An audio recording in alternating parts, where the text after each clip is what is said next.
The champagne glass slipped from Clarice Ripley's trembling fingers. She caught it an inch from the floor, her heart hammering against her ribs as the word "tonight" echoed in her ears.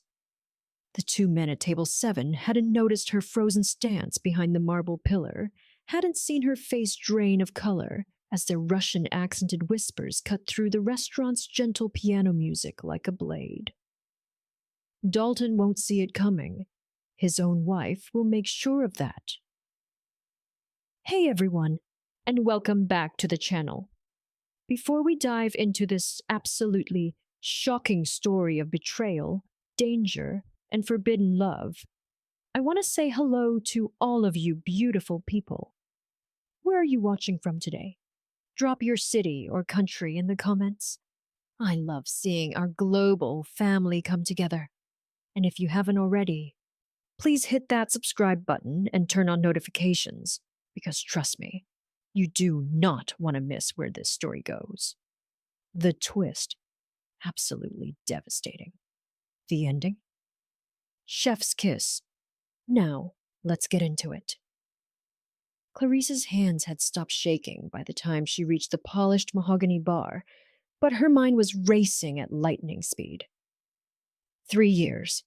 She'd worked at Giordano's for 3 years, serving the city's elite in their designer suits and blood-red lipstick, learning to be invisible, learning to smile and nod and never, ever listen too closely.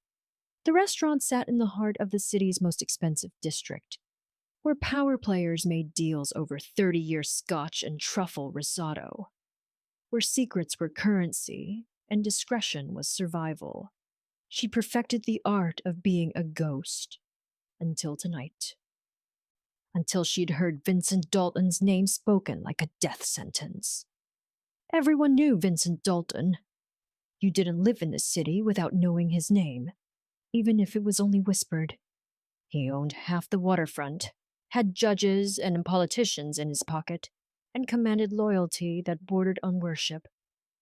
The newspapers called him a business mogul. The streets called him something else entirely, and he was sitting at table 12 right now, laughing at something his wife had said, completely unaware that 2 Russian operatives were planning his murder 20 feet away. Clarice's reflection stared back at her from the bar's mirrored wall. Dark hair pulled into a severe bun, minimal makeup, the standard black dress and white apron that made her blend into the woodwork. Her brown eyes were wide with fear and something else. Calculation. She shouldn't get involved. She should finish her shift, collect her tips, go home to her studio apartment, and forget everything she'd heard. Getting involved with men like Vincent Dalton was how people disappeared. Getting involved with Russian hit squads was how people died. But the word "tonight" kept circling her mind like a vulture. And the other word, wife. Clarice risked a glance toward table 12. Vincent Dalton sat like a king holding court, his broad shoulders filling out a charcoal suit that probably cost more than her yearly rent. He was handsome in a dangerous way. Sharp jaw, steel gray eyes, dark hair touched with silver at the temples. Power radiated from him like heat. Beside him, Mia Dalton was a vision in emerald silk, her blonde hair cascading over one shoulder, her laugh musical and warm. They'd been married for 15 years, according to the society pages. Built an empire together from nothing. The perfect power couple. Except one of them had just been implicated in a murder plot. Clarice's stomach twisted. She glanced back at table 7, where the 2 Russians were signing their check, preparing to leave. The older one, salt and pepper beard, cold blue eyes, had done most of the talking. Anton something. She'd heard the younger one use his name. Make sure the package is in position by 11, Anton had said in that thick accent. Mia confirmed the route. He'll take the private exit like always. Predictable, arrogant, dead. The younger one had laughed. Americans. So easy to kill. Clarice's decision crystallized in that moment, sharp and undeniable. She didn't know why. Maybe it was the casual cruelty in their voices. Maybe it was the waste of it. A man who'd survived God knows what in his rise to power, taken down by treachery in his own wife's arms. Maybe it was something else entirely, something she didn't have words for yet. But she was going to warn him. The Russians left, their absence creating a vacuum of silence that made her ears ring. Clarice picked up a bottle of 30-year Macallan from the top shelf, Vincent Dalton's preferred scotch, information she'd filed away like she did with all the regulars, and walked toward table 12 on legs that felt borrowed. Vincent was in mid-conversation with one of his associates, a stocky man with nervous eyes who kept wiping his palms on his pants. Mia Dalton had excused herself to the powder room, her perfume lingering like a question mark. Perfect? Clarice approached the table, her server's smile fixed in place, even as her pulse threatened to choke her. Mr. Dalton, compliments of the house. She set the bottle down, then leaned in close, closer than staff ever got to Vincent Dalton, and let her voice drop to barely a whisper. His cologne was expensive, cedar and leather. His body temperature seemed to spike the air around him. She put her lips close to his ear. Who do you think you can really trust? For a heartbeat, nothing happened. The restaurant continued its elegant symphony of clinking glasses and murmured conversations. The piano player transitioned into something melancholy and minor key. Then Vincent Dalton's head turned, slow and precise, until his steel-gray eyes locked onto hers. Up close, they were devastating. Sharp enough to cut. Old enough to have seen terrible things. Intelligent enough to know she wasn't making small talk. Excuse me? His voice was soft, deadly soft. Clarice's throat went dry, but she didn't back away. Couldn't back away. The men at table 7, Russians, they're planning something. Tonight, they said. She swallowed hard. They said your wife confirmed the route. The private exit, 11 o'clock. The temperature at the table dropped 10 degrees. Vincent's associate had gone pale, his hand moving instinctively toward his jacket. Vincent raised one finger, barely a movement, and the man froze. You're certain of what you heard? Vincent's eyes never left Clarice's face, reading her like a document, searching for lies or madness or angles. Every word?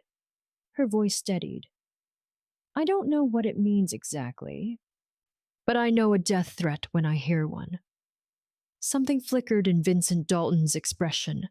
Surprise, maybe, that a waitress would risk everything to whisper treason about his wife into his ear.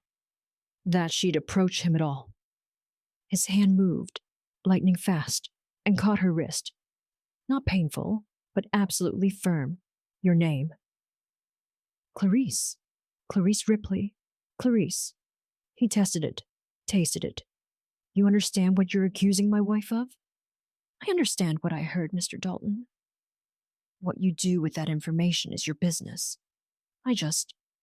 She met his eyes, let him see the truth there. I couldn't let you walk into something blind. For 3 seconds that felt like 3 hours, Vincent Dalton studied her face. Then he released her wrist and nodded, barely perceptible. Thank you for the scotch, Clarice.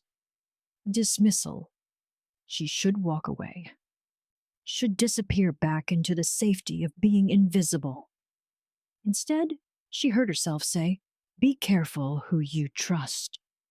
Then Mia Dalton's laugh rang out from across the restaurant, bright and beautiful and deadly, as she returned to the table in her emerald silk, and Clarice finally forced herself to walk away on shaking legs. She didn't see Vincent Dalton's expression shift, didn't see the way his eyes followed her retreating form with new intensity. didn't see him pull out his phone and send a single text message that would set everything in motion. But she felt it, that electric charge in the air that meant the world had just tilted on its axis. And she knew, with bone-deep certainty, that she'd just changed both their lives forever. The question was, would they survive it?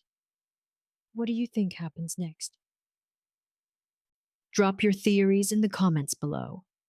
And if you're loving this story so far, don't forget to subscribe. Things are about to get wild. Clarice's hands didn't stop trembling until she reached the staff bathroom 20 minutes later, where she gripped the porcelain sink and stared at her reflection like she was seeing a stranger. What had she done? What the hell had she just done?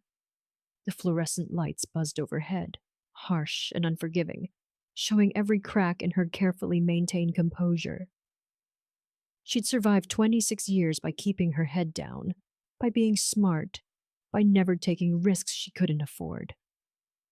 Growing up in foster care had taught her that much. Trust no one, expect nothing, and for God's sake, don't get involved in things that could get you killed. She'd bounced between 7 homes before aging out of the system at 18, each one teaching her a new lesson in invisibility. The Johnsons taught her to be quiet. The Ramirez family taught her to be useful. The Hendersons taught her that love was conditional and survival was earned. By the time she'd landed in this city with $300 and a duffel bag, she'd perfected the art of being nobody. And nobody stayed safe. Nobody survived. So why had she just thrown herself into the crosshairs of a mafia war? Because you couldn't watch another person lose everything, she whispered to her reflection. Her mother's face flashed in her memory, pale, lifeless, sprawled on a bathroom floor with an empty pill bottle in her hand. Clarice had been 7, too young to save her, too small to matter. Social services said it was an accidental overdose, but Clarice knew better.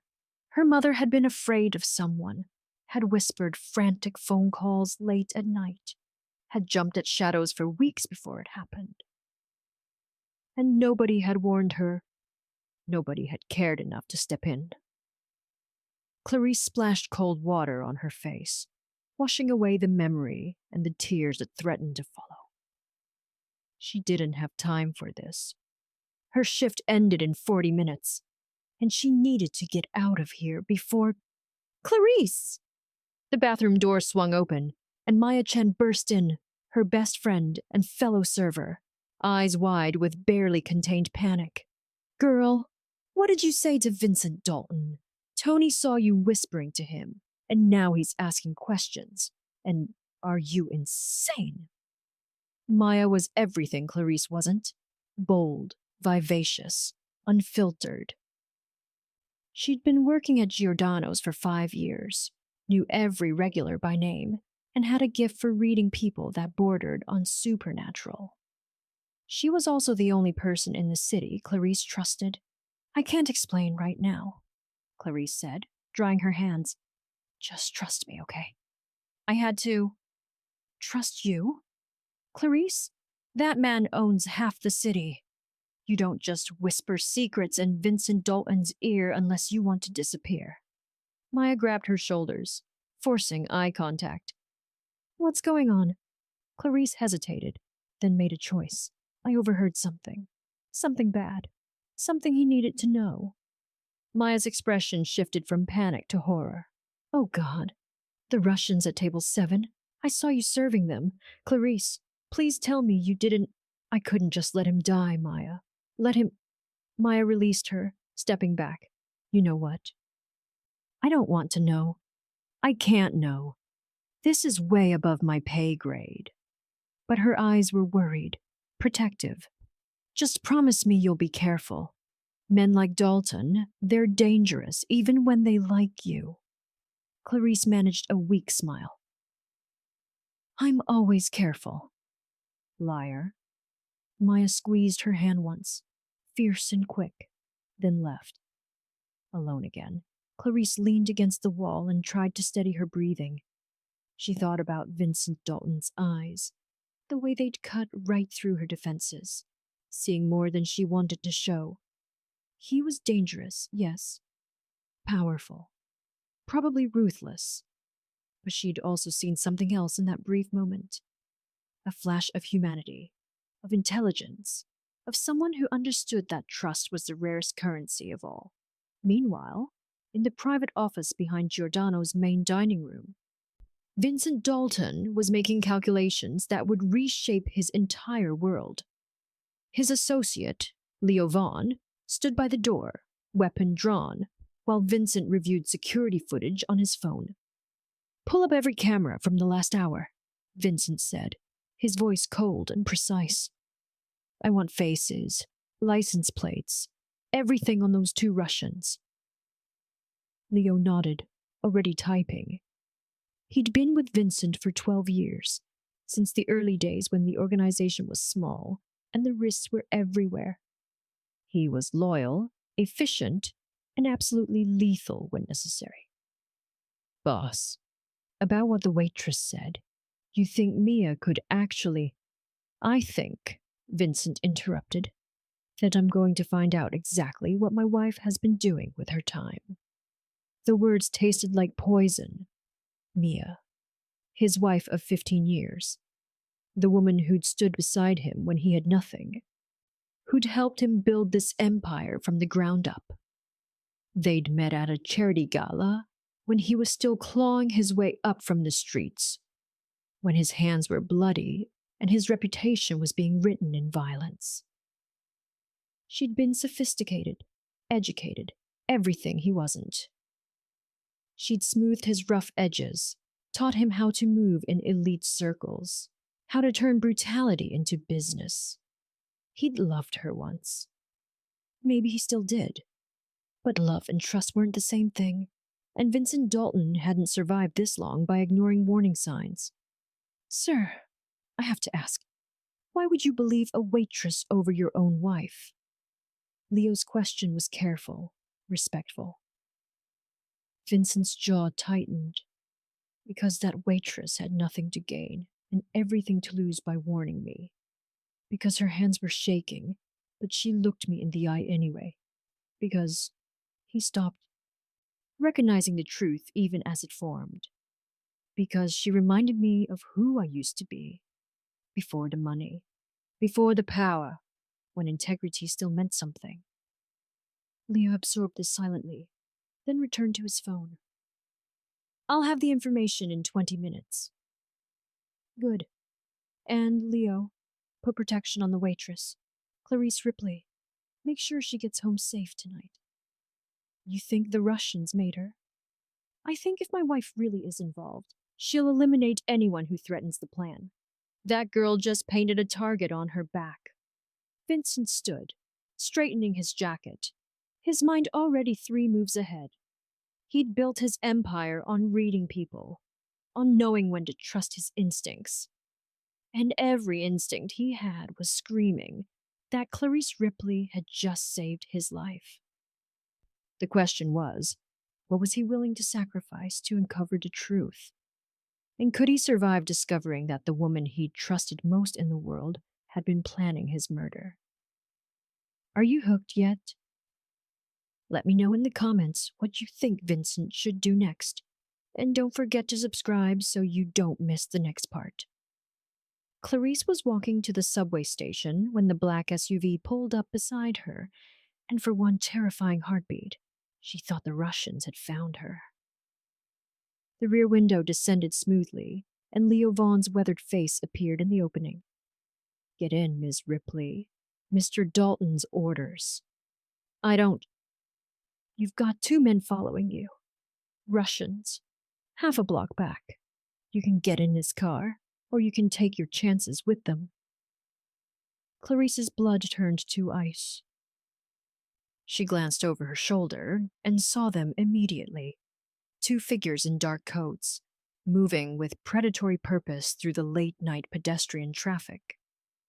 One of them met her eyes and smiled, and it was the coldest thing she'd ever seen. She got in the car. Leo pulled away from the curb with practiced efficiency, and Clarice pressed herself against the leather seat, her heart trying to escape her chest. "Where are we going?" "Somewhere safe. Boss wants to talk to you." "Talk to me? About what?" "About the fact that you just became the only witness to a conspiracy that involves Russian intelligence, a Mafia succession plot, and approximately $40 million in weapons trafficking." Leo's eyes found hers in the rearview mirror. "You picked one hell of a night to grow a conscience, lady." The SUV wound through the city streets, taking turns that seemed random, but Clarice suspected were carefully planned. They ended up at a waterfront property, a converted warehouse that screamed money and power in its industrial chic design. Leo escorted her through security that would make the Pentagon jealous, and then into a sprawling penthouse office where Vincent Dalton stood by floor-to-ceiling windows, staring out at the city like a king surveying his kingdom.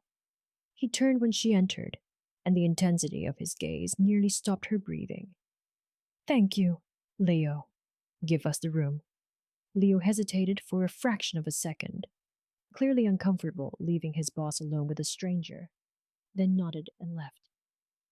The door closed with a heavy click that sounded like a cell locking. "You sent men after me," Clarice said, proud that her voice didn't shake. "I sent men to protect you." "The Russians you saw, they were sent to silence you." Vincent moved toward her, each step deliberate. "Congratulations, Clarice. You've just become a liability to a very dangerous organization." "I didn't ask for this." "No, you just decided to be brave. Noble, even." He stopped 3 feet away, close enough that she could see the flecks of blue in his gray eyes, could smell his cologne, and something underneath it. Danger, maybe, or just raw masculine power. "Do you know what I've learned in 20 years of running this organization? Brave people die young." "Then why save me?" "Because—" He paused, and something shifted in his expression, something almost vulnerable.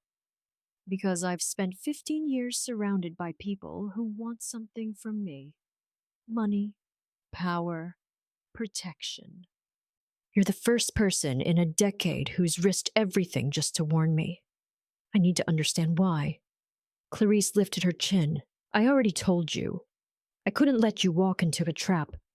There's more to it than that. Nobody risked their life for a stranger without a reason." He was right, of course. She thought of her mother, of being too small to save her, too powerless to matter. "I lost someone once because nobody warned her, because nobody cared enough to step in. I won't be that person. I won't be the one who stays silent." Vincent studied her for a long moment, and Clarice felt something electric pass between them. Recognition, maybe, or understanding. Two people who knew what it meant to survive in a world that didn't care if you lived or died. "What you overheard," he said finally.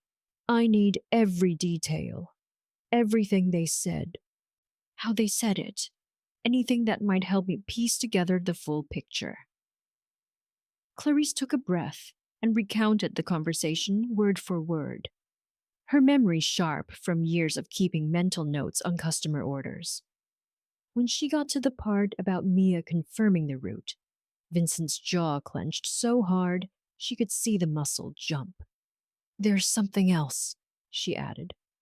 "The older one, Anton, he mentioned a package, said it needed to be in position by 11, and they were very specific about the private exit." "The private exit," Vincent repeated slowly. "Only 5 people know I used that exit. My driver, Leo, my head of security. And your wife." The words hung between them like a blade. Vincent pulled out his phone, checked the time. "It's 10:47. If they're making a move tonight, it'll be soon." He looked at Clarice with new intensity. "I need you to tell me something. and I need you to be completely honest. When you heard my wife's name, did it sound like she was being used, or like she was running the operation?" Clarice thought back, replaying the conversation in her mind. "Running it," she said quietly. "They deferred to her, talked about her like she was the one calling the shots." Something broke in Vincent's expression, just for a second.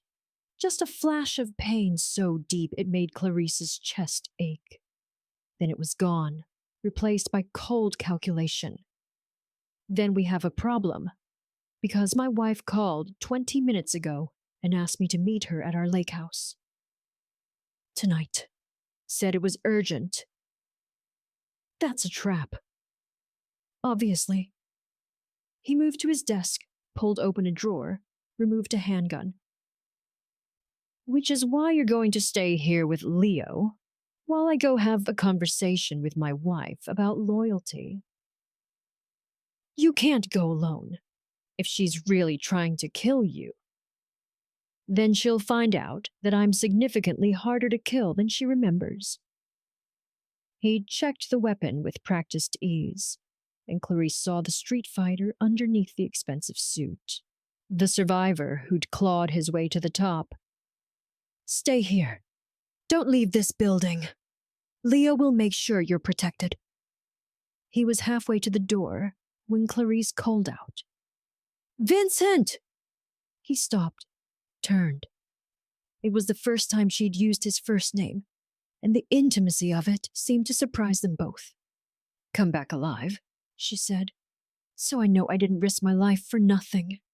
Vincent's expression softened, almost imperceptibly. "You risked your life because you have a good heart. Clarice Ripley. That's worth something, regardless of how this ends." Then he was gone, and Clarice was left standing in a stranger's office, wondering how a simple shift serving tables had turned into a matter of life and death. Wondering why her heart was racing, not just from fear, but from the memory of Vincent Dalton's eyes on hers, seeing her in a way nobody ever had. If you were Clarice, would you stay put or follow him? Drop your answer below, and make sure you're subscribed, because part 4 is going to be intense. Clarice lasted exactly 12 minutes before she made the decision that would change everything. Leo had stationed himself outside the office door, professional and silent, while she paced the expensive hardwood floors like a caged animal. Vincent was walking into a trap. His own wife was orchestrating his murder. And Clarice was supposed to just sit here and wait to find out if he survived? No. She'd spent her whole life being powerless, watching bad things happen to people who deserved better. Not tonight. Not anymore. She found Leo in the hallway, his expression already disapproving before she even opened her mouth. "I need to go with you to the lake house," Clarice said. "Absolutely not. Boss's orders were clear. Your boss is walking into an ambush. What if something goes wrong? What if he needs backup? He has backup. I'm sending a team. Then add me to it. I'm the only one who can identify the Russians by sight. What if they're already there? What if—" "Miss Ripley, please." She stepped closer, let him see the desperation in her eyes. "I heard the whole conversation. I might remember details that could save his life. You can't just leave me here wondering if he's alive or dead." Leo's jaw worked, clearly torn between orders and logic. Finally, he exhaled sharply. "You stay in the vehicle. You don't leave the vehicle. You don't make a sound. Understood?" Understood. 20 minutes later, Clarice was in another SUV, watching dark trees blur past the windows as they drove into the countryside. Leo was in the passenger seat, coordinating with his team through an earpiece, while the driver, a silent, muscular man named Torres, navigated the winding roads with precision. "Boss is 5 minutes ahead of us," Leo reported, He knows we're coming despite his solo act. Man's too smart to actually go in alone. But Clarice wasn't so sure. She'd seen something in Vincent's eyes back at the office. Pain, betrayal, the kind of hurt that made people reckless. Made them want to face their demons alone. The lake house appeared through the trees like something from a magazine spread. Modern architecture, walls of glass, reflecting moonlight off the water. Beautiful, isolated, perfect for murder. Vincent's car was already there, parked in the circular driveway. Lights blazed inside the house. "Hold position," Leo commanded, as they pulled up 50 yards away, killing the lights. "Torres, you're on the south entrance. Davis, north. I'm going in the front." "What about her?" Torres jerked his thumb at Clarice. "She stays locked in the vehicle like we agreed." Leo's tone brooked no argument. He and the other two men disappeared into the darkness, moving like shadows, and Clarice was alone with her racing heart and her fear. Through the enormous windows, she could see movement. Vincent, his back to the glass, facing someone, Mia, presumably. They were talking. It looked almost normal, almost civilized. Then Mia raised her hand, and even from this distance, Clarice could see the gun. Her heart stopped. "She should stay in the car," she'd promised. But Vincent was in there with a weapon pointed at him, and every second counted. And Clarice Ripley had spent 26 years being careful, and where had it gotten her? Alone. Safe. Invisible. She'd saved Vincent's life once tonight. She could do it again. The car door opened with a soft click, and she was moving toward the house before logic could stop her, staying low, using shadows like she'd seen in 1,000 movies. The side door was unlocked, careless, or maybe intentional. She slipped inside, found herself in a designer kitchen, all chrome and marble. Voices carrying from the living room. 15 years, Vincent. 15 years I've stood beside you, played the perfect wife, and for what? Mia's voice was sharp, nothing like the musical laugh from the restaurant. "So you could build your little empire, while I smile and nod, and pretend I'm not smarter than every man in the room. You wanted this life," Vincent's voice, dangerously calm. "You begged me to marry you. I wanted your potential, your connections. But you were supposed to die 5 years ago, Vincent. That car accident that killed your driver, that was meant for you. The food poisoning at the charity gala, me. The gas leak at the office, also me." Mia's laugh was bitter, but you kept surviving, kept getting lucky, and I realized I'd have to be more direct. Clarice pressed herself against the wall, her whole body trembling. This was insane. This was a confession to multiple murder attempts. "So you brought in the Russians," Vincent said. "Sold them weapons shipment routes in exchange for killing your husband. Efficient." "The Russians are paying me $40 million for those routes." $40 million, Vincent. Plus full control of your organization once you're dead. I've already secured the board's loyalty. They think I'm the grieving widow who will continue your legacy. Except I'm not dead. Not yet. But Anton's men are positioned outside. The moment I give the signal, they'll come in and make this look like a home invasion gone wrong. Poor Mia, traumatized and widowed, inheriting everything. Clarice saw Leo appear in the doorway across the room, weapon drawn, but Mia had her gun pressed against Vincent's chest now, too close for a clean shot. "Here's what you didn't account for," Vincent said softly, a waitress with a conscience. Mia's expression flickered, confusion, then rage. "What?" "The Russians at Giordano's. They were sloppy. Someone overheard them, warned me. So I've spent the last hour moving money, securing assets, and making very sure that even if you kill me tonight, you won't get a penny of what we built." You're lying. But her voice wavered. Am I? Check your accounts, Mia. Check the offshore holdings. Check the properties. I've already transferred everything to a trust. You kill me, it all goes to charity.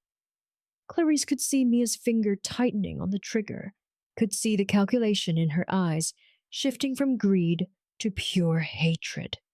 And she did the only thing she could think of. She grabbed a wine bottle from the counter and threw it across the room. It shattered against the wall, and Mia spun toward the sound, her gun swinging away from Vincent for just a second. Just long enough. Vincent moved like lightning, striking Mia's wrist, sending the gun clattering across the floor. Leo rushed in, weapon trained. Torres and Davis burst through other entrances. And then chaos erupted as windows exploded inward. Anton's men coming through the glass, automatic weapons blazing, and Clarice hit the floor as the world turned into a nightmare of gunfire and screaming, and the very real possibility that she was about to die in a stranger's lake house because she couldn't mind her own business. She heard Vincent shout her name. Clarice! Her genuine fear in his voice, and even as bullets chewed up the walls around her, even as terror threatened to stop her heart, some small part of her registered that he cared whether she lived or died. That maybe, impossibly, she'd become more to him than just the waitress who'd warned him. If she survived the next 60 seconds, she was definitely going to explore that thought further. What would you do in Clarice's position? Let me know in the comments, and don't forget to hit subscribe. You won't believe what happens next. The gunfire stopped as suddenly as it started, leaving Clarice's ears ringing in the sudden silence. She was on the floor behind the kitchen island, chunks of marble scattered around her, from where bullets had torn through the countertop inches above her head. Her hands were bleeding from broken glass. Her whole body was shaking. Clarice! Vincent's voice cut through the ringing, and then he was there, pulling her up, his hands on her face, checking for injuries with an intensity that stole her breath. Are you hit? Look at me. Are you hurt? I'm okay. She managed to focus on his face and saw something there that made her heart stutter. Fear. Real, genuine fear. Not for himself, but for her. You weren't supposed to be here, he said, and there was anguish in his voice. You were supposed to be safe. You were... Boss! Leo's shout interrupted them. We've got 4 hostiles down, but Anton escaped through the north exit. He's heading toward the water. Vincent's expression hardened, but his hands lingered on Clarice's shoulders for another second before he released her. Stay with her, he ordered Leo, then moved toward the shattered window. Actually, boss, we need to talk. Leo's voice had changed. Gone cold and professional in a way that made Clarice's instincts scream danger. Right now. Vincent turned slowly, and Clarice saw his hand move toward his weapon. Leo, tell me you didn't. Didn't what? Didn't realize you've been lying to all of us for 3 years? Leo's weapon wasn't pointed at Vincent, but it wasn't holstered either. I found the files, Vincent. The federal files, the FBI reports, all of it. The temperature in the room plummeted. Mia, who'd been restrained by Torres in the corner, started laughing. A horrible, bitter sound. Oh, this is perfect. He doesn't know, does he, Leo? Your loyal boss never told you the truth. Someone want to explain what the hell is going on? Torres demanded, his weapon now uncertain, swinging between Vincent and Leo. Vincent's jaw clenched, and Clarice saw him make a decision. Stand down, all of you. Yes, I've been working with the FBI. For 3 years. Since they approached me with evidence that Russian intelligence was using American organized crime to move weapons and agents into the country. They needed someone on the inside. The words hit Clarice like a physical blow. FBI. Vincent Dalton, the Mafia boss, was working with the government. You're a rat, Leo said, and there was betrayal in every syllable. Everything we built, everything we built was to take down an operation that would have put military-grade weapons in the hands of terrorists. Vincent snapped. I didn't stop being who I am, Leo. I just chose a side. The right side. And you didn't think to tell your most trusted people? You let us commit crimes. Let us think we were building something. You were building something. A case that's about to bring down the largest Russian intelligence operation on American soil. Vincent stepped toward Leo, fearless. Every deal we made, every shipment we moved. It was all tracked, all documented. The FBI has everything they need to arrest 50 high-level operatives. We were this close. He held up his fingers, barely apart. And then my wife decided to actually become the criminal I was pretending to be. Mia's laughter had stopped. You sanctimonious bastard. You think you're the hero? You've been playing both sides, lying to everyone, and you think that makes you better than me. I think it makes me someone who chose country over profit. Something you clearly can't understand. Country? Mia's voice dripped venom. You want to know why I really wanted you dead, Vincent? Not for the money, not for the power.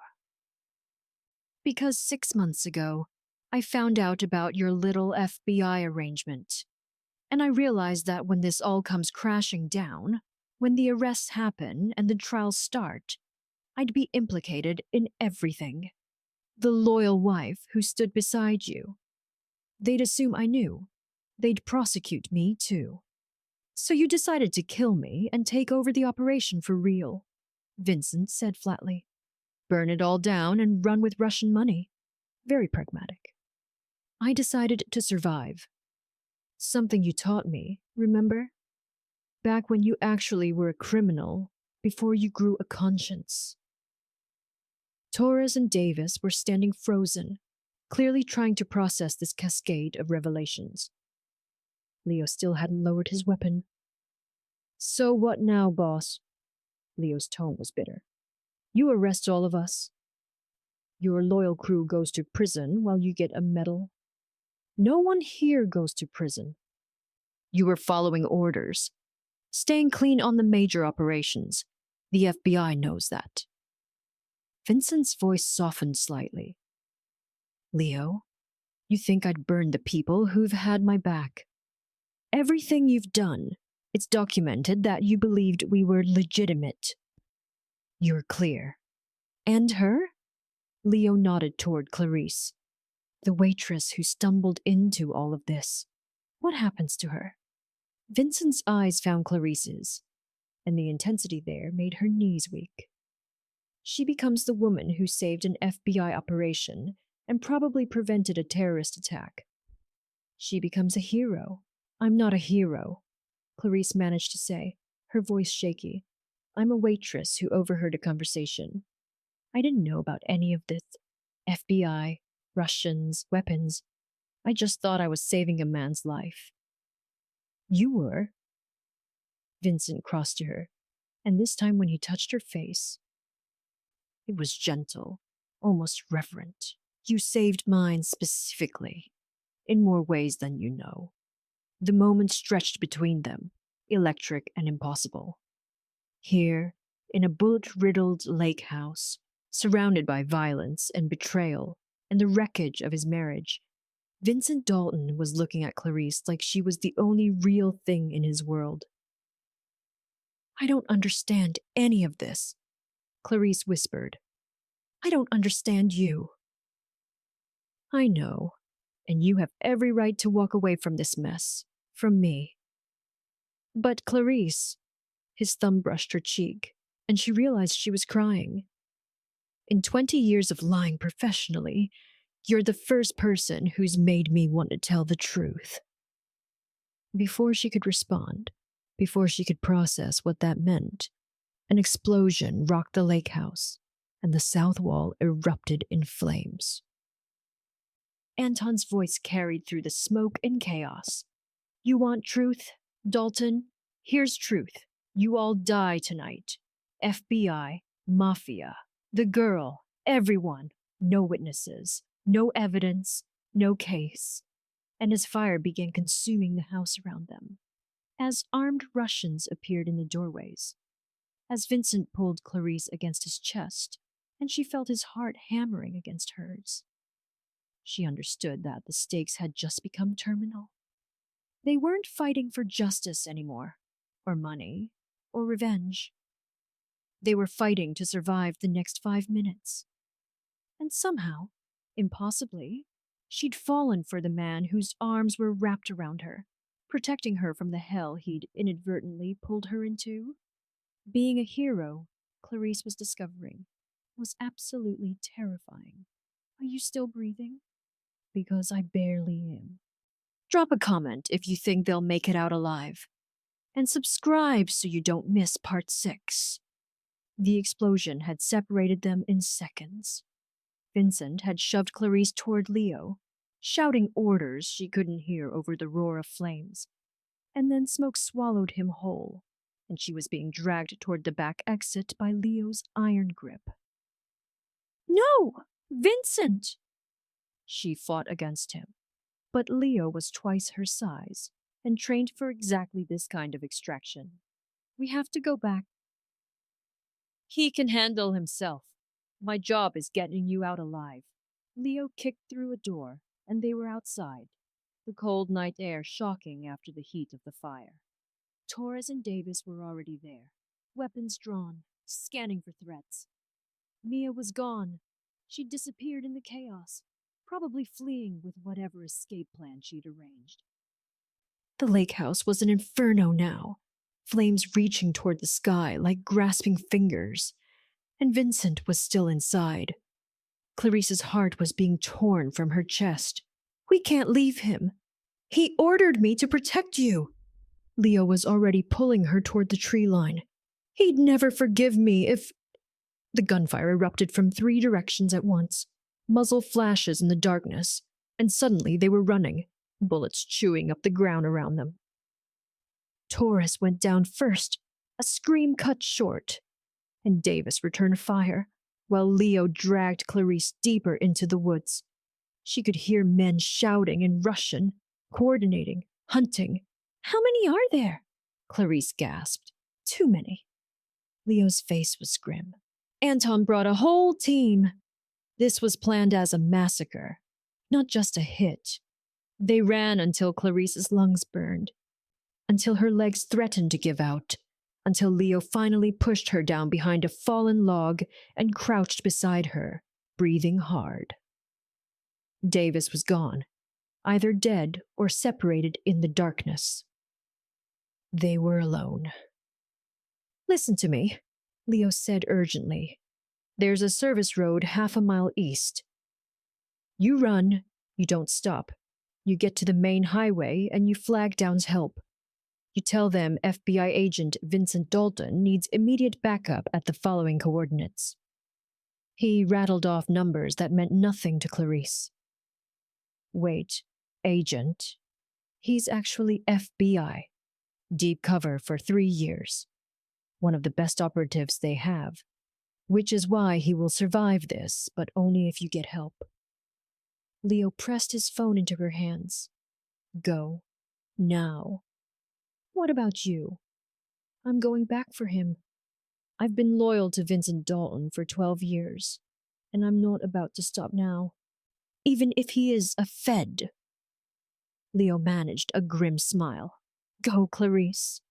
He'll need you alive more than he'll need me. Before she could argue, before she could process the weight of what he was asking, Leo was gone, melting back into the darkness toward the burning house and the gunfire and almost certain death. Clarice stared at the phone in her trembling hands.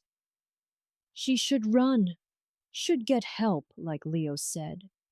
But running meant leaving Vincent behind, meant trusting that he'd survive whatever hell was happening back there. and every instinct she had was screaming that she couldn't lose him. Not now. Not when she'd just found someone who saw her, really saw her, for the first time in her life. She thought about her mother, dying alone because no one cared enough to save her. Thought about all the years she'd spent invisible, powerless, safe. Thought about Vincent's hands on her face, the fear in his eyes that had been for her, not himself. "I'm so tired of being afraid," she whispered to the darkness. Then she turned around and started moving back toward the lake house. She didn't have a weapon, didn't have training, didn't have any reasonable chance of making a difference. But she had something else. She had the absolute certainty that she would not let Vincent Dalton die, thinking she'd abandoned him. The flames were visible through the trees, a beacon of destruction. She could hear gunfire, sporadic now, and men shouting. She moved carefully, using every shadow, every bit of cover, her heart hammering so hard she thought it might break through her ribs. She found Leo first, slumped against a tree, blood spreading across his shirt. His eyes widened when he saw her. "Told you to run. Where is he?" "Inside. Trapped. Second floor collapsed. Blocked the exits." Leo coughed, and blood flecked his lips. "Anton's men. Waiting for him to burn or run out. Either way, he's dead." "No." Clarice knelt beside him. "There has to be another way in. Suicide? Going in there. Then I guess I'm suicidal." She started to stand, but Leo grabbed her wrist with surprising strength. "He cares about you. Really cares. Hasn't cared about anyone. Not like this. In years." His grip loosened. "Make it mean something." Clarice's eyes burned with tears and smoke. "I will. I promise." She left Leo there and approached the inferno that had been a beautiful lake house. The heat was overwhelming, the smoke choking, and she could see Anton's men positioned in a perimeter, waiting. She counted 5 of them. Professional, armed, expecting Vincent to emerge from one of the obvious exits, which meant she needed to find an entrance they weren't watching. The boathouse. It was connected to the main structure through an underground passage. She'd seen it through the windows earlier, a rich person's ridiculous luxury. The boathouse wasn't fully engulfed yet, just smoking, and the Russians had dismissed it as irrelevant. Clarice ran for it in a crouch, praying they wouldn't notice one small woman in the chaos. She made it to the door, yanked it open, and was immediately hit with a wall of smoke that made her double over coughing. The stairs leading down were barely visible, the passage filling with smoke, but not yet impassable. She pulled her shirt over her mouth and descended into hell. The underground tunnel was narrow, lined with wine racks that were now burning, bottles exploding from the heat like gunshots. She moved through it, every breath agony, every second expecting the ceiling to collapse and bury her alive. This was insane. This was how people died. But Vincent was somewhere above her, trapped, and she would not let him face death alone. She found the stairs leading up into the main house, found them blocked by debris and fire, and for the first time felt true despair crash over her. She couldn't get to him. She'd risked everything, come all this way, and she couldn't reach him. "Vincent!" She screamed his name, knowing it was pointless, knowing the Russians might hear, not caring anymore. "Vincent, I'm here." Nothing. Just the roar of flames and the crack of timber giving way. Clarice sank to her knees on the burning stairs, tears streaming down her face, and realized she was about to die in a stranger's house, trying to save a man she barely knew, but somehow loved anyway. And the unfairness of it, the absolute cosmic cruelty, made her want to scream until her lungs gave out. Then she heard it, faint beneath the chaos. "Clarice!" His voice, rough with smoke, coming from above. "Clarice! What the hell are you doing here?" "Saving you," she shouted back. "Or dying trying. I haven't decided which." "You beautiful, insane woman. The tunnel's blocked. You need to get out. Not without you. There is no without me. The whole second floor is about to collapse." And that's when Clarice Ripley, orphan, survivor, professional invisible person, made the most important decision of her life. She started climbing the burning debris, reaching for the man who'd seen her when no one else did, refusing to accept that this was how their story ended. Sometimes being brave meant doing the impossible. Sometimes love meant climbing into fire. Do you think Clarice will reach Vincent in time? Comment your predictions below and smash that subscribe button, because part 7 is going to blow your mind. Clarice's hand broke through the burning debris, and Vincent's fingers locked around her wrist, pulling her up through the wreckage with strength born of desperation. She tumbled into his arms on what remained of the second-floor landing, both of them coughing, both alive, and for one impossible moment, the world narrowed to just the two of them. "You came back," Vincent said, and there was wonder in his smoke-roughened voice. "You actually came back for me. Did you think I wouldn't?" Clarice's hands found his face, checking for injuries, needing to touch him to believe he was real. "I'm not losing you. Not tonight. Not ever." Vincent pulled her close, his forehead against hers, and Clarice felt him shaking. This powerful, dangerous man who'd faced down criminal empires was trembling because a waitress had climbed through fire to reach him. "I've spent 3 years lying to everyone," he said roughly. "Playing a role, keeping everyone at arm's length because getting close meant risking the operation. And then you. God, Clarice, you walked into my life 12 hours ago, and suddenly I remember what it feels like to actually care if I live or die. Then we need to make sure you live." She pulled back, looked around at the inferno surrounding them.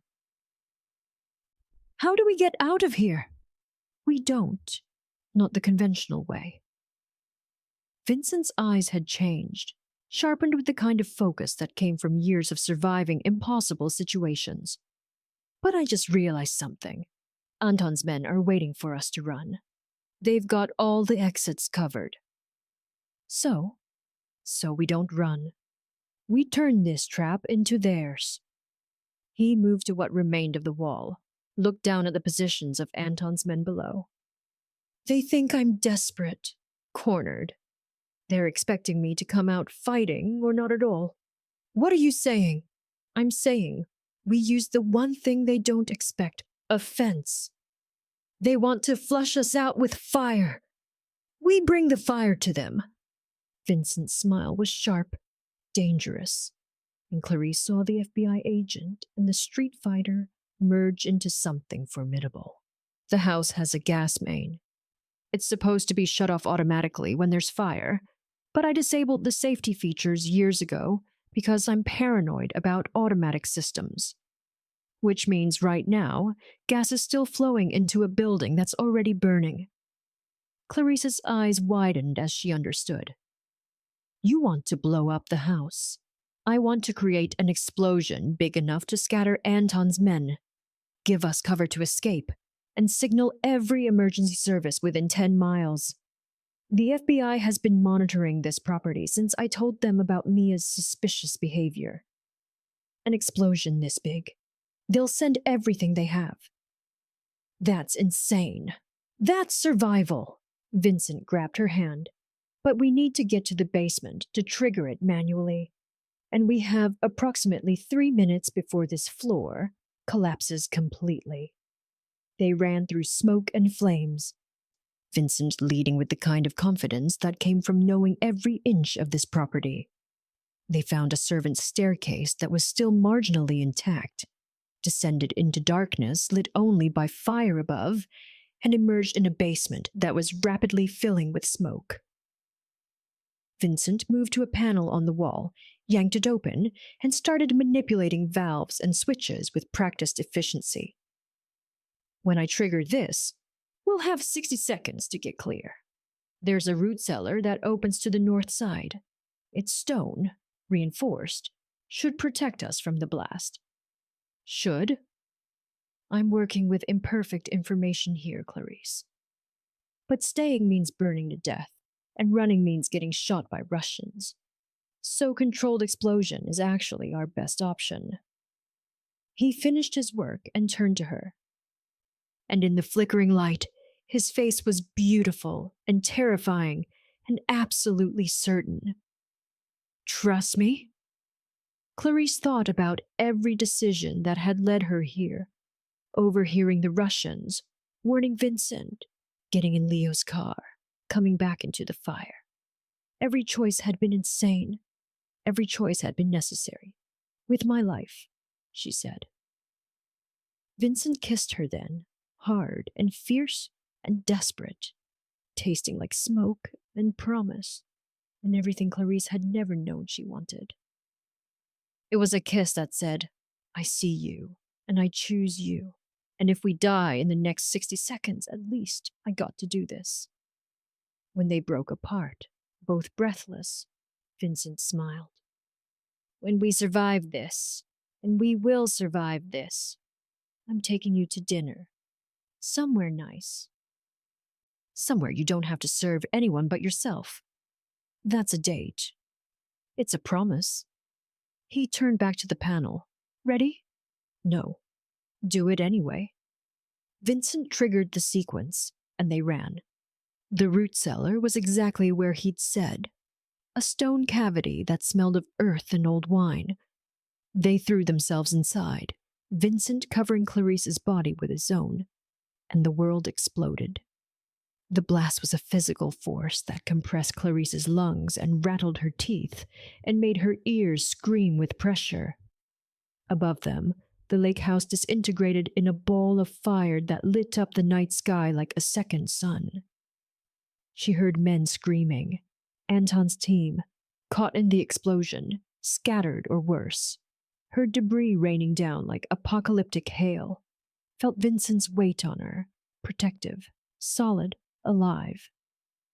When the worst of it passed, when the immediate danger shifted from explosion to aftermath, Vincent lifted his head and looked at her. You okay? Define okay, Clarice managed, but she was laughing, high on adrenaline and survival. We're alive. Anton's team is scattered. And unless I'm very wrong, that... Vincent pointed to the sky where helicopter lights were appearing, coming fast, is the FBI's hostage rescue team responding to a massive explosion at a monitored location. So we won. We survived. Winning comes next. He helped her up, and together they emerged from the root cellar into a landscape transformed. The lake house was gone, reduced to burning wreckage. She could see figures moving in the tree line, Anton's men, disorganized, retreating, and in the distance, sirens wailing, help finally coming. Vincent's phone, somehow still intact, buzzed. He checked it, and his expression hardened. FBI just sent an alert.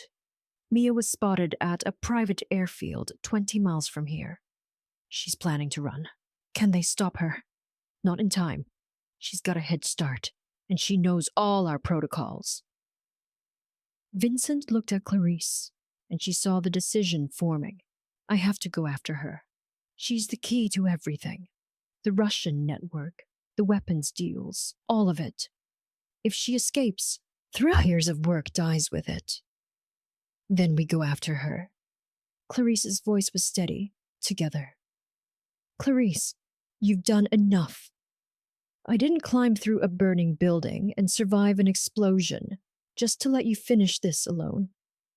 We're in this together now, Vincent. You and me. So where's this airfield? Vincent stared at her for a long moment, and Clarice saw something shift in his eyes. The last wall coming down. The final defense crumbling. North. And we need to move fast. He pulled her close, quick and fierce. Thank you. For being brave enough to care about a stranger. For being crazy enough to save me. For being you. Thank you for being worth saving, Clarice said. Then they were running again. Not away from danger this time, but toward it. And Clarice realized that somewhere in the last 12 hours, she'd stopped being the woman who played it safe, and started being the woman who fought for what mattered. And what mattered was the man beside her, the justice they were fighting for, and the future they might actually have if they could just survive one more confrontation. What do you think happens when they catch up to Mia? Drop your predictions in the comments, and if you're not subscribed yet, what are you waiting for? Part 8 is going to be epic. They reached the airfield in a stolen SUV, courtesy of one of Anton's scattered team members who no longer needed it, with FBI helicopters visible in the sky behind them, converging on their location. Vincent was driving like a man possessed, phone pressed to his ear as he coordinated with his bureau handler, and Clarice was checking the weapon Leo had given her before he'd sent her running into the woods. She'd never fired a gun in her life, but tonight seemed like an excellent time to learn. Private jet on the north runway is prepped for takeoff, Vincent reported, ending the call. Mia's already on board. We have maybe 3 minutes before she's airborne and gone forever. Then we stop the plane. FBI's 2 minutes out. We just need to delay her. Vincent's jaw clenched. Clarice, when we get there, I need you to promise me something. If this goes bad, if Mia has more security than we expect, you run. You let me handle it, and you run. I didn't come this far to run now. Please. You've already saved my life twice tonight. Let me save yours if it comes to that. Clarice looked at this man who'd somehow become everything to her in the space of 12 impossible hours, and she made a promise she had no intention of keeping. Okay. The airfield appeared ahead, small, private, exactly the kind of place where wealthy criminals made discreet exits. Vincent killed the lights and they approached in darkness, the jet visible on the runway, engines already whining with power. There! Vincent pointed to figures near the plane. Mia, plus 2 bodyguards. Anton's with her. Anton survived the explosion. Apparently, we didn't get that lucky. Vincent pulled the SUV to a stop behind a hangar, and they exited quietly. FBI needs us to keep her grounded for 90 seconds. That's all. They moved through shadows, and Clarice felt the weight of every moment that had led here. The overheard conversation, the whispered warning, the fire, the explosion, the kiss that had tasted like smoke and promises. She wasn't invisible anymore, wasn't powerless. She was a woman with a gun and a man worth fighting for, and absolutely zero intention of letting evil win. Vincent signaled for her to stay back, then stepped into the open with his weapon raised. Mia! It's over! FBI has the airfield surrounded. Mia appeared at the top of the jet stairs, backlit by the cabin's warm glow, still beautiful in her blood-stained emerald dress. Vincent, I should have known you'd survive. You always were too stubborn to die properly. Come down from there. You're not getting out of this. No, watch me. Mia gestured, and Anton appeared from behind the jet. And he wasn't alone. He was holding Leo, battered and barely conscious, but definitely alive, a gun pressed to his head. Your loyal dog managed to kill 3 of my men before we subdued him. Impressive. But now he's my insurance policy. Vincent's weapon didn't waver, but Clarice saw his face go white. Let him go, Anton. He's not part of this. Everyone's part of this. Anton's accent was thicker now, angry. You Americans! You think you can play games with Russian intelligence? You think you can infiltrate our networks, and there are no consequences. The consequences, Vincent said coldly, are 40 of your operatives about to be arrested simultaneously across 3 states. We have everything. Every transaction, every shipment, every name. Your network is finished. Then I have nothing to lose by killing everyone here. Anton's finger tightened on the trigger, and Clarice saw Vincent's calculation shift, saw him preparing to take a shot that would probably get Leo killed. And she did the only thing she could think of. She stepped into the open and pointed her weapon at Mia. "Accept your partner," Clarice called out. "You kill Leo, I kill Mia. Then we're both out $40 million and a lot of useful information." All eyes turned to her. Vincent looked like he wanted to strangle her for not staying hidden. Mia looked genuinely surprised. Anton looked calculating. "The waitress," Mia said slowly. "This is all your fault. If you'd just minded your own business, then a good man would be dead and evil would win. Sorry, but I wasn't raised to let that happen." Clarice's hands were steady now, all fear burned away in the last hour's crucible. "Here's the new deal. You let Leo go. You surrender, and maybe, you get to spend your life in prison instead of dying on this runway." "You're bluffing," Anton said. "You're a civilian. You won't shoot. You're absolutely right. I've never shot anyone in my life." Clarice's smile was sharp, which means I'm way more likely to miss and hit something important, like that jet fuel tank, or those engine intakes. Want to test how bad my aim is? "She's insane," Mia hissed. "She'll blow us all up. Learned from the best." Clarice gestured at Vincent without taking her eyes off Mia. "Now let Leo go, or we find out just how crazy I really am."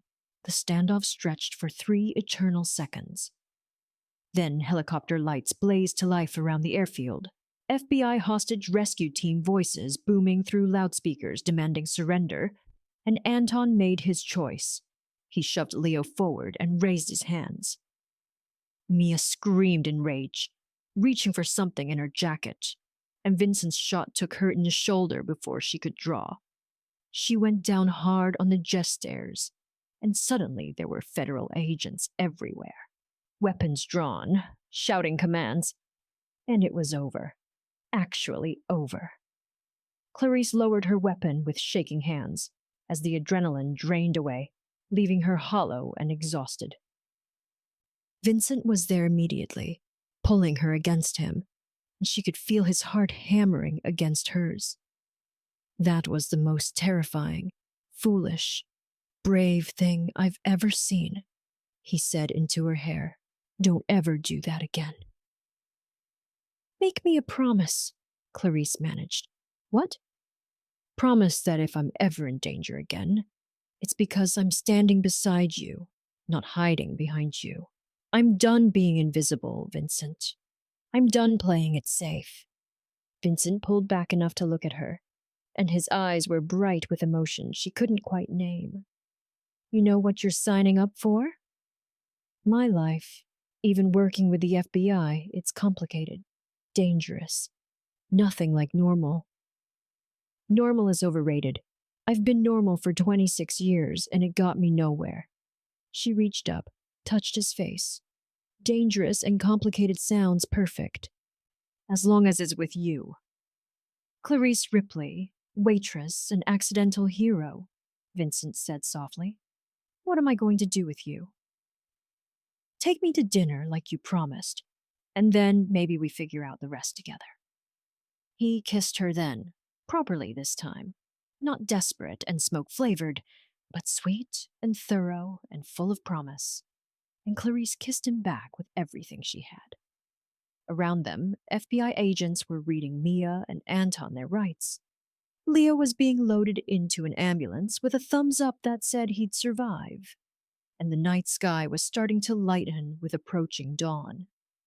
"Agent Dalton!" An FBI handler approached. Professional, but clearly impressed. "We need your statement. And we need to know who your associate is." Vincent's arm tightened around Clarice's waist. This is Clarice Ripley. She's a federal witness, a hero, and the woman who single-handedly saved the biggest operation the Bureau's run in a decade. Also his future dinner date, Clarice added, and was rewarded with Vincent's surprised laugh. We'll need her statement, too. You'll get it.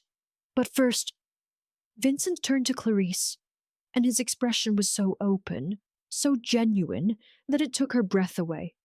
First, I need to say thank you for seeing me, for believing me, for being brave enough to whisper a warning to a stranger and change everything. Thank you for being worth the risk, Clarice said, and as the sun rose over the airfield, painting the sky in shades of gold and pink, Clarice Ripley, orphan, survivor, waitress, and now something entirely new, stood in the circle of Vincent Dalton's arms and realized that sometimes the best life was the one you stumbled into by accident while trying to save someone else. Can you believe this ending?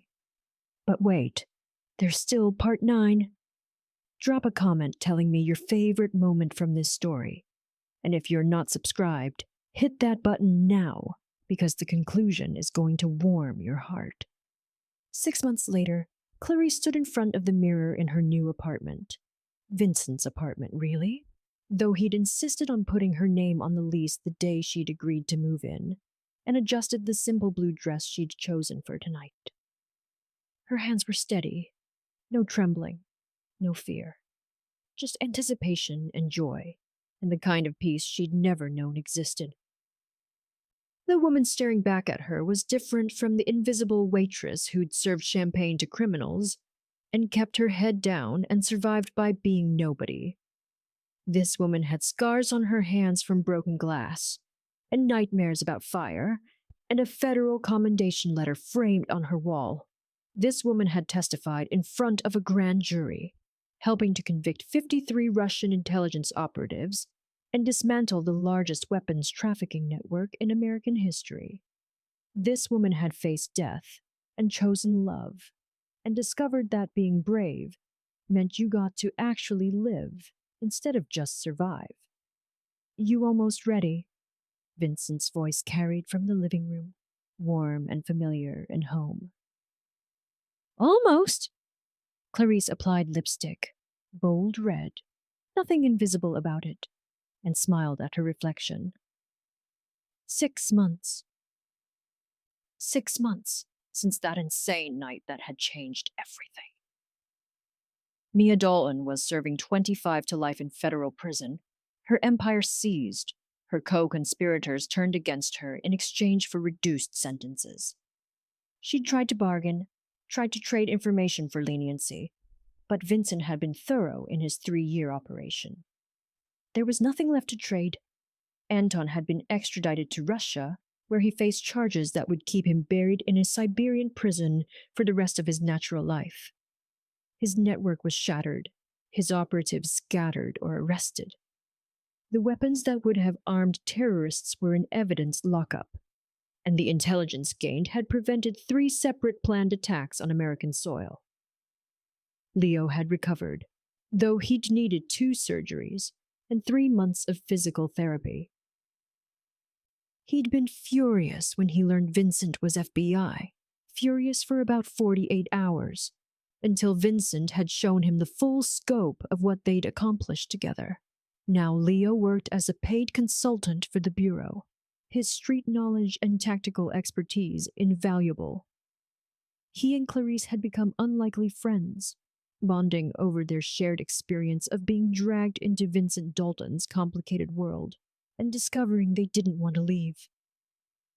Vincent himself had been offered a promotion, a desk job in Washington coordinating multi-agency operations. He'd turned it down.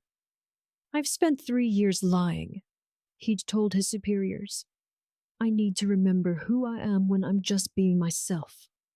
So he'd taken a position as a field consultant, working high-level cases but coming home every night to an apartment he shared with a woman who'd saved his life and stolen his heart.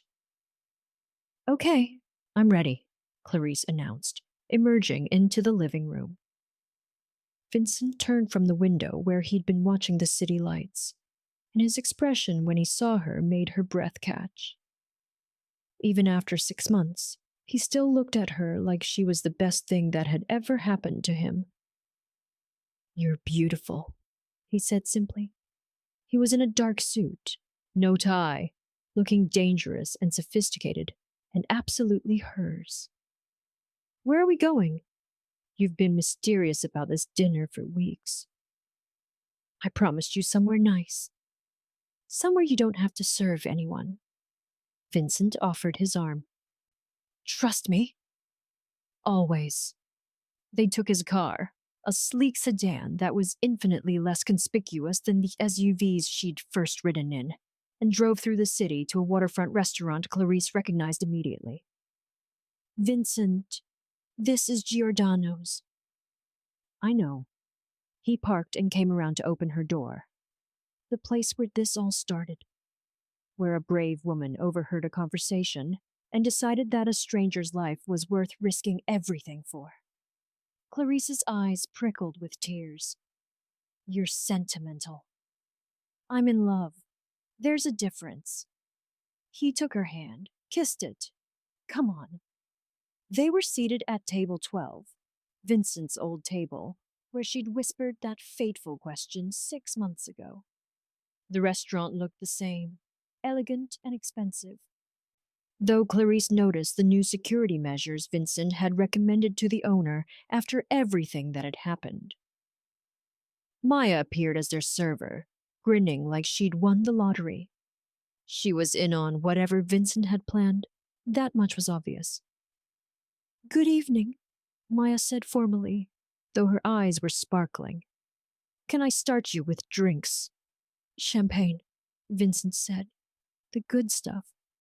When Maya left, Clarice leaned forward. "What are you up to?" "Recreating a night. Doing it better this time. Without the assassination plots and explosions."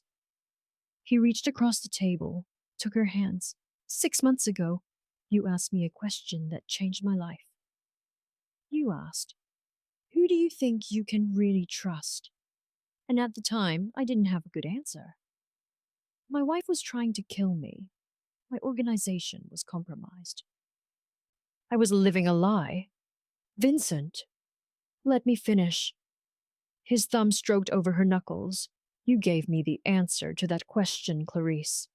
Not with words, but with actions. You showed me what trust actually looks like.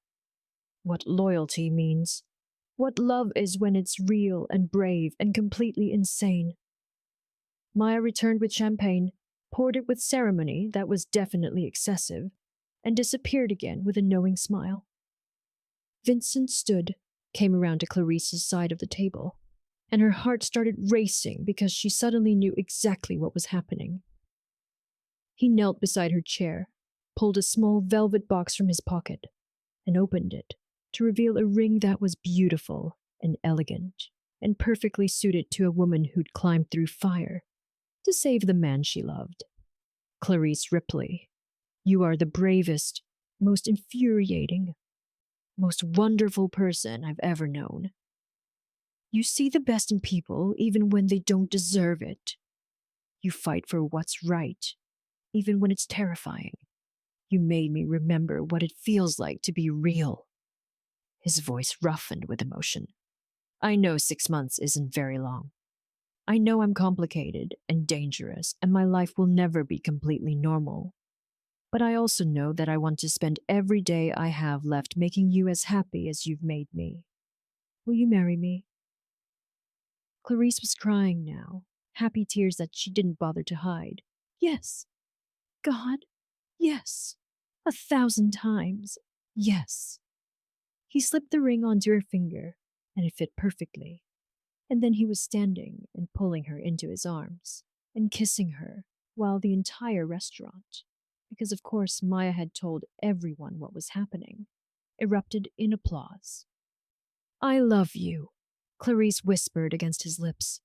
"I love you so much it terrifies me. Good.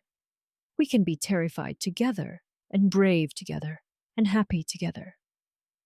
Vincent rested his forehead against hers. Thank you for whispering that warning. Thank you for saving my life. Thank you for being you. Thank you for being worth saving. They sat back down, hands linked across the table, and Maya brought them a feast that Clarice barely tasted, because she couldn't stop looking at her ring, at Vincent, at the future that had opened up in front of her like a door she'd never known existed. She thought about the scared girl who'd bounced through foster homes, learning to be invisible. Thought about the woman who'd served tables and collected tips, and dreamed small because dreaming big was dangerous. Thought about the moment she decided to be brave, to warn a stranger, to risk everything for someone she didn't even know. That decision had led her here, to love, to purpose, to a life that was complicated and dangerous and absolutely perfect. "What are you thinking?" Vincent asked. "I'm thinking that I spent 26 years trying to be safe, trying to be invisible, and all it got me was lonely." Clarice smiled through her tears. "And then I took one risk, made one brave choice, and suddenly I have everything I never knew I wanted. Here's to brave choices." Vincent raised his champagne glass. "Here's to love," Clarice countered, raising hers. They drank and kissed, and spent the rest of the evening planning a future that would be anything but ordinary. And later, much later, when they returned to their apartment overlooking the city, Clarice stood by the window and looked out at the lights, and thought about how one overheard conversation, one whispered warning, had transformed her entire world. She wasn't invisible anymore. She was loved. She was brave. She was home. And that, Clarice Ripley decided, was the best ending she could have ever imagined. Or maybe it wasn't an ending at all. Maybe it was just the beginning. Well, there you have it, everyone. The incredible journey of Clarice and Vincent. From a whispered warning to a lifetime of love. I hope this story reminded you that sometimes the bravest thing we can do is care about someone else. Even when it's dangerous. Even when it's complicated. Even when we have everything to lose. Thank you so much for reading all the way to the end. You are absolutely amazing, and I'm so grateful for each and every one of you who took this journey with me. If you love this story, please give it a thumbs up. Drop a comment telling me your favorite part. And if you haven't subscribed yet, what are you waiting for? Hit that subscribe button and turn on notifications so you never miss another incredible story. Where are you watching from? What did you think of Clarice and Vincent's love story? Do you believe in taking brave risks for the right person? Let me know in the comments below. I read every single one, and I love hearing from you. Until next time, remember, sometimes the best life is the one you stumble into while trying to save someone else. Stay brave, stay kind, and I'll see you in the next story.